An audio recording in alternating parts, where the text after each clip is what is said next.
Bismillahirrahmanirrahim. Assalamualaikum warahmatullahi wabarakatuh. Alhamdulillah hamdan katsiran tayyiban mubarakan fih kama yuhibbu rabbuna wa yarda. Asyhadu an la ilaha illallah wahdahu la syarikalah wa asyhadu anna Muhammadan abduhu wa rasuluh, amma ba'du. Kaum muslimin, kaum muslimat, jamaah salat zuhur yang dirahmati Allah Subhanahu wa taala. Kita bersyukur kepada Allah Subhanahu wa taala. Kemudian kita bersolawat kepada arwah junjungan kita Nabi besar Muhammad sallallahu alaihi wasallam. Allahumma salli wa sallim wa barik ala Muhammadin wa ala alihi wa ashabihi ajma'in. Kaum muslimin, kaum muslimat, jamaah salat zuhur yang dimuliakan Allah Subhanahu wa taala. Sesungguhnya iman seseorang bisa berubah-ubah. Jika iman tersebut sedang naik, maka nyatalah seorang hamba tersebut akan bersemangat dalam menjalankan ketaatan kepada Allah Subhanahu wa taala. Bahkan amalan-amalan sunnah pun tak luput dia kerjakan. Namun jika iman seseorang sedang anjlok, sedang turun, jangankan amalan sunnah, amalan fardu pun terkadang terlewatkan. Begitu juga di dalam menghadapi ujian dari Allah Subhanahu wa taala, sangat tergantung dari keimanan kita masing-masing. Karena Allah Subhanahu wa taala menguji hambanya sesuai kadar kesanggupan hambanya tersebut. Allah sangat tahu kadar keimanan kita, sehingga Allah Subhanahu wa taala tidak pernah memberikan ujian yang di luar batas kemampuan hambanya. Telah diabadikan di dalam Al-Quran, la yukallifullahu nafsan illa wus'aha laha ma kasabat wa 'alaiha maktasabat. Allah tidak membebani seseorang kecuali menurut kesanggupannya. Baginya ada sesuatu, yaitu pahala dari amal soleh yang diusahakannya, dan terhadapnya ada pula sesuatu, yaitu siksaan atas kejahatan yang dia perbuat. Surah Al-Baqarah ayat 286. Kaum muslimin, kaum muslimat, jamaah salat zuhur yang dimuliakan Allah Subhanahu wa taala. Iman bisa kita buktikan dengan dua rasa. Yang pertama rasa syukur, yang kedua rasa sabar. Yang pertama, seorang yang beriman, dia wajib bersyukur ketika mendapatkan nikmat, dan dia wajib bersabar ketika mendapat ujian.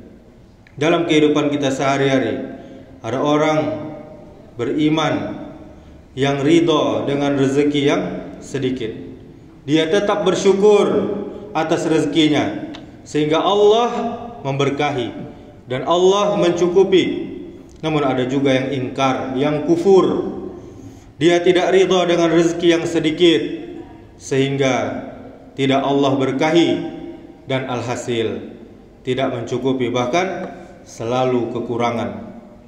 Ada yang penghasilannya mungkin 50.000 per hari, cukup. Tetapi ada juga yang penghasilannya 500.000 per hari, tetapi masih kurang dan terus kurang. Disinilah kita bisa melihat ke dalam diri kita, seberapa kuat keimanan kita kepada Allah Subhanahu wa taala. Karena ujian Allah Subhanahu wa taala hanyalah sekedar kesanggupan kita. Yang kemudian yang kedua, rasa sabar. Sabar ketika mendapatkan ujian.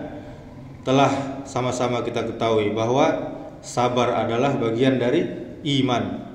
Ujian akan menimpa siapa saja yang Allah kehendaki.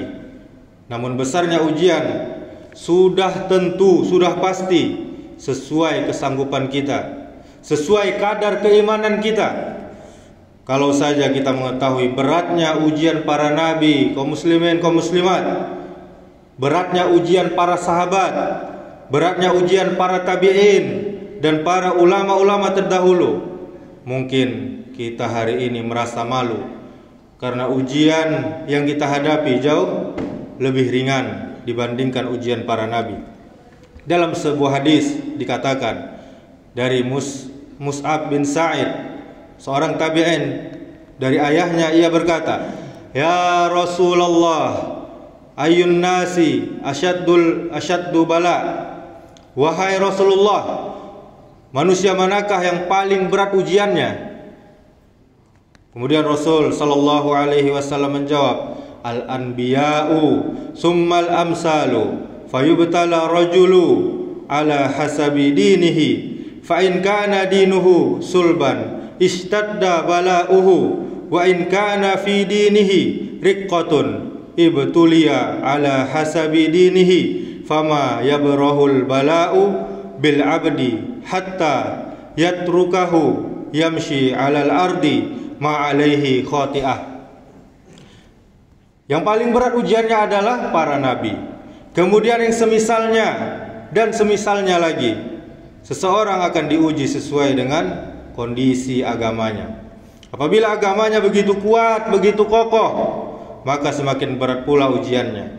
Apabila agamanya lemah, maka ia akan diuji sesuai dengan kualitas agamanya. Seorang hamba senantiasa akan mendapatkan cobaan hingga dia berjalan di muka bumi ini dalam keadaan bersih dari dosa. Kaum muslimin, kaum muslimat, jamaah zuhur yang dirahmati Allah Subhanahu wa taala. Pada zaman ini, seberat apapun ujian yang Allah berikan, masih jauh lebih berat ujian yang diberikan kepada para nabi. Kita diuji sakit satu hari saja atau satu pekan, luar biasa beratnya. Sampai-sampai hampir habis kesabaran kita. Sementara Nabiullah Ayyub alaihissalam sakitnya 7 tahun, namun tetap dalam ketaatan. Kita diuji kelaparan sehari saja, rasanya sangat berat. Mulut kita untuk tidak mengunyah makanan sangat berat. Sementara Rasulullah Sallallahu Alaihi Wasallam pernah tidak makan berhari-hari, kaum muslimin, sehingga beliau mengganjal perutnya dengan mengikat batu. Hari ini kita masih merasa kuat. Padahal ketika diuji dengan cobaan, cacian, hinaan ataupun pukulan, kita sudah sangat emosi, bahkan ingin membalas yang setimpal atau lebih parah balasan kita kepada orang itu. Sementara Rasulullah Sallallahu Alaihi Wasallam sudah dihunuskan pedang dari punggungnya, namun beliau tetap memaafkan orang tersebut. Ketika dilempar dengan batu sampai berdarah, Nabi kita Sallallahu Alaihi Wasallam dihina, dicaci, dikatakan gila, majnun, namun beliau masih mendoakan kebaikan kepada mereka-mereka yang melakukannya. Padahal suri tauladan kita Rasulullah Sallallahu Alaihi Wasallam. Mari sama-sama kita renungkan bahwa ujian yang Allah berikan kepada kita adalah tanda Ar-Rahman Ar-Rahim Allah, kasih sayang Allah kepada kita. Ujian adalah penghapus dosa. Ujian adalah peninggi, penambah derajat. Ujian juga bisa menambah keimanan kita. Bahkan di balik ujian ada hikmah, ada pelajaran yang begitu mendalam. Ada hadiah yang akan Allah berikan jika kita semua mampu bersabar, kita semua ridha dengan segala bentuk ujian tersebut. Satu hal yang perlu kita tanamkan dan perlu kita ingat sampai akhir hidup kita, jangan pernah putus asa dari rahmat Allah Subhanahu wa taala. Karena putus asa adalah bagian dari orang-orang yang kufur. Demikianlah kultum yang singkat ini, semoga bermanfaat. Subhanakallahumma wa bihamdika asyhadu an la ilaha illa anta astaghfiruka wa atubu ilaik. Wassalamualaikum warahmatullahi wabarakatuh.